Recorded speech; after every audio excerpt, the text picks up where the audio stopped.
So let's begin, everyone. I am so pleased and proud to welcome Jas Oberoi. Jas, can you briefly tell me a little bit about yourself? Thank you, first of all, for the invitation. It's a pleasure of mine sharing my thoughts today about real estate. About me, I'm being in the business of real estate from last 10 years, actually a little more than a decade. And we do both commercial and residential real estate. And we are based in Fraser Valley. White Rock is our office. I work with Remax. And yeah, that's about it. We try to help people how to create wealth in real manner.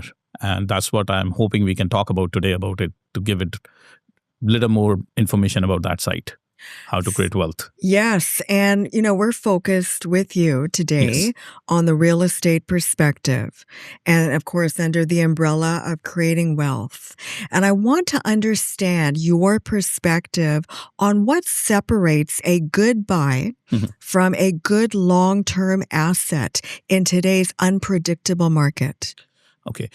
As you know, the market is not very well right now. And this last few years has been very difficult for everybody across the board. And for myself too, I have learned it throughout the last 10 years, different phases of the market, I've seen it. And last few years, what I analyze it, I have myself have invested into real estate heavily. And what I analyze it, I'm a developer too. I have a builder license. I have done my own townhome sites. I have done subdivisions, like buying acreages, subdividing into small lots, 10, 15 lots, selling it, renovating the houses, flipping them, building custom homes. I did it everything. But what I concluded it's not about number of properties we have it. It's about, do we have a right asset? And this market has taught us a property has to be positive cash flow. It cannot be break even or less than you're paying money out of your pocket. When I say positive cash flow, after paying all your expenses, whether it's a property taxes, maintenance, even your mortgage, you have to have some sort of a cash cushion, because in this market, especially, people who are bleeding right now are the ones who are paying money from their pocket. They are not able to afford the mortgage. They have to pay it. And it is getting out of the finances, patience, whatever you can call it. They don't have the substance to hold the property. And that's why they're going into foreclosures. Whereas the properties which are positive cash flow, for example, if I have my rental property, which is positive cash flow, rental plazas I'm talking about, commercial properties, they're giving me $5,000, $6,000 positive cash flow after paying all the expenses, including my mortgage. Why would I sell it? I'm going to patiently wait on it. So coming back to your question, what are the good assets? Properties which is going to pay you positive cash flow. And which are those properties? Are commercial properties, commercial rental properties are the ones which definitely, even in this market, can give you a positive cash flow after paying all your expenses. So that's what my recommendation would be, the good asset would be. When you are speaking to your clients, and I've been to your beautiful office in South Surrey, White Rock area, just on the border there, and I remember coming to your office and really being so impressed, and it's such a welcoming environment. But when your clients come into the office and you're talking about wealth creation and what is the best investment for them, knowing that every single person is different, they're in a different investment phase. What are you seeing as the biggest opportunity that you are advising around entry level, mid-market, or pre-construction? See, first of all, what I ask them is, if a client comes to my office, what their goal is. Not the goal today, what they have it. Everybody's goal is to buy a property. If they're coming to my office, they're looking to buy a real estate. My goal to understand where they are financially right now, and what their goal is in next 5 to 10 years. Do they own any properties right now? And if they do, how they've done the structure for that. And surprisingly, I've seen, if I am meeting, let's say, 10 people in a month, 9 out of them have no structure at all.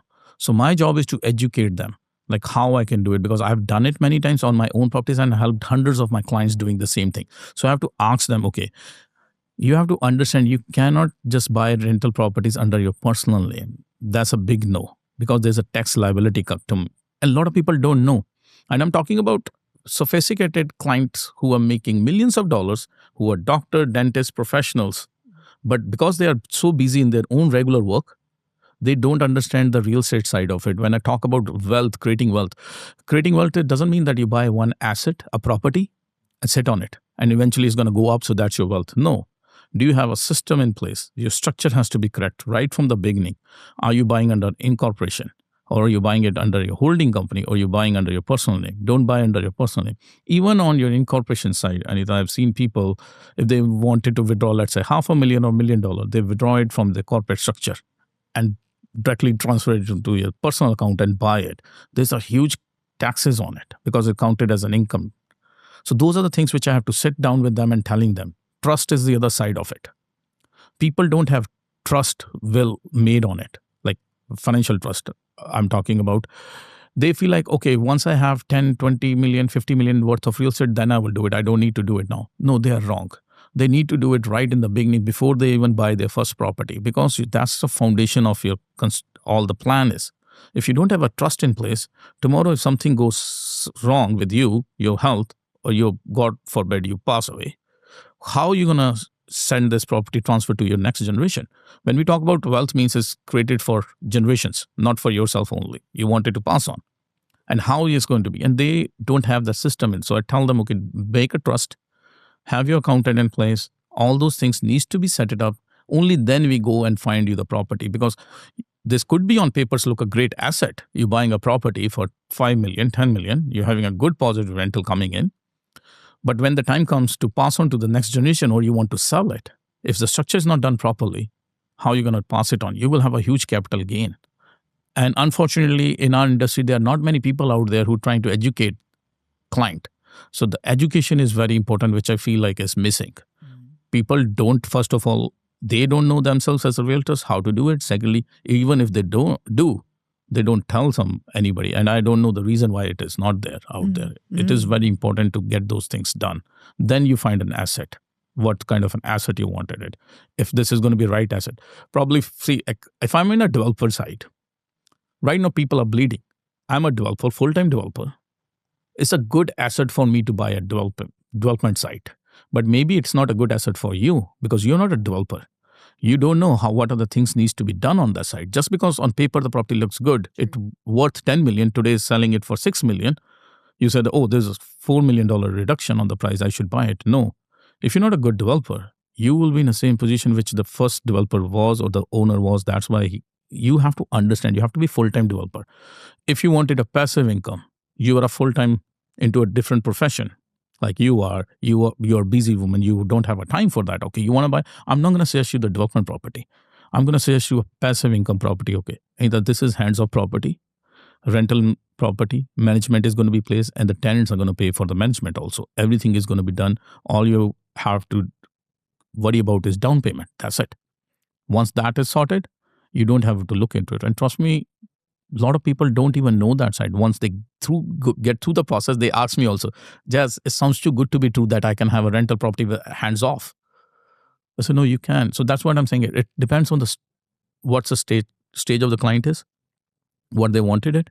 And then I tell them it's a very tailor-made situation. It's not for one rule fit for everybody. Well, it has to be, right? It has to be. Tell me what your perspective is when you're a young person in the real estate market, and everyone says, especially in the greater Vancouver area, it's so hard for a young person to even afford a place.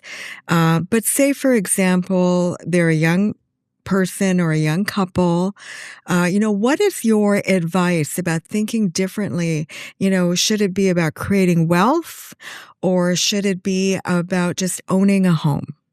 So first of all, it depends on the person's personal preference, whether they wanted to own a home or they wanted to start it straight away to buying a investment property. If I feel like I would rather, first, it's my comfort. I wanted to buy my home first, and then I'm going to buy investment property. But if somebody is into youngs like 20s, 25, 26, they don't need a principal home right away. Don't lock your equity into your principal home, right? I'm 45. The situation is different. When there's 25-year-old young person, a girl or a guy, doesn't matter. The goal should be how your money can make money for you. You're too young to have a principal home. Let that money make money for you. Buy a condo. Buy some sort of an investment property. Hold it for 5, 6 years. By the age of 32, 33, when you settle, you married, sell that, take the equity. That 100,000, initial 100,000 would have been 200 or 250, whatever its number is going to be there. But there will be something more than 100,000 you have initially in your pocket. That's where the young people make a mistake. They try to, either they don't buy something, they just have that money sitting in the bank, put it into GCI. I'm not a fan of it. GIC, sorry, not GCI, GIC and other saving funds. I'm not a fan of it. I know banks don't like this saving, but I feel like it's not going to make you rich. You're getting only 1-2%. Your inflation is going to beat you. Inflation is more, your money is going to lose. If for some person doesn't understand, let's say I have $100,000 today and inflation is going at the pace of 5-6%. Same money after 1 year or 2 years is going to be worth only 90,000 because I can't buy something. For example, this glass we have today is worth $100,000. Mm-hmm. But because of the inflation, this has gone to $110,000. Mm-hmm. So my money actually has been subtracted because I had that sitting in the bank. Mm-hmm. I wanted to make sure how I can beat the inflation and invest into something, whether it's a stocks, whether it's a real estate, some sort of investment which is going to beat the inflation. Unfortunately, the bank savings don't beat the inflation. They are minus. So you're losing your money actually. You're not gaining on it. Mm-hmm. I wish we had learned this when we were going to school.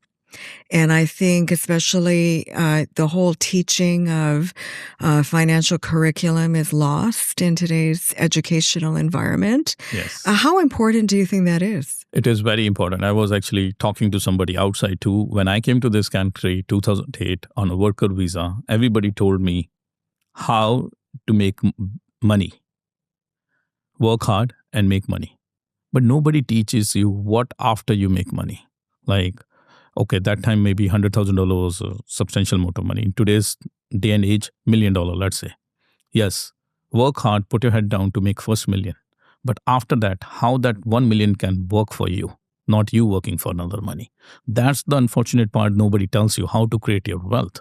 That's where people have to understand how your money can rotate it and multiply it. Because you can't work consistently, constantly, every day in and out for the rest of the life. And all the multimillionaires I have watched closely, they are my clients too. I share the table with them. I'm fortunate to share the table with them. And I feel blessed with that. Okay, I have learned from them how they talk and how they are smart. How they are making their money work for them. They're not working for money anymore now. Right. And so you're surrounding yourself with people that are smart, maybe smarter than you. You're learning from them. That's so important for all of us at any age, right? Oh, 100%. It changed your perspective. I'm blessed that I share the tables with those people and the conversation is completely different. They never talk about the economy is going down. They talk about this as an opportunity for us. Yeah. Where can we invest money?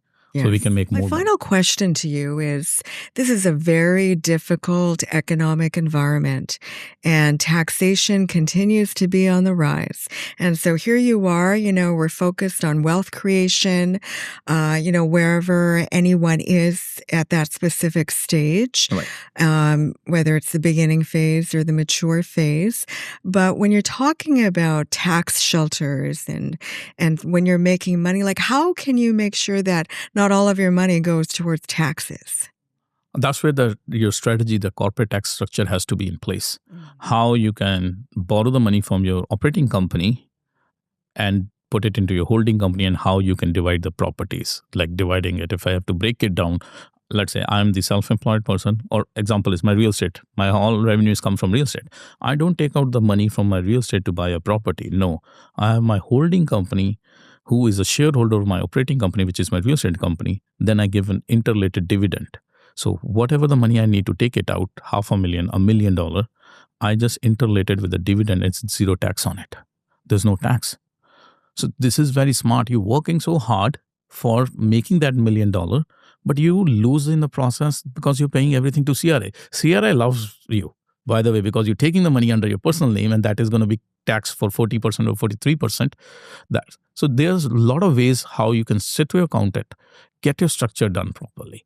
And this is very important for people. And I don't know why they don't pay attention towards this at all. Mm.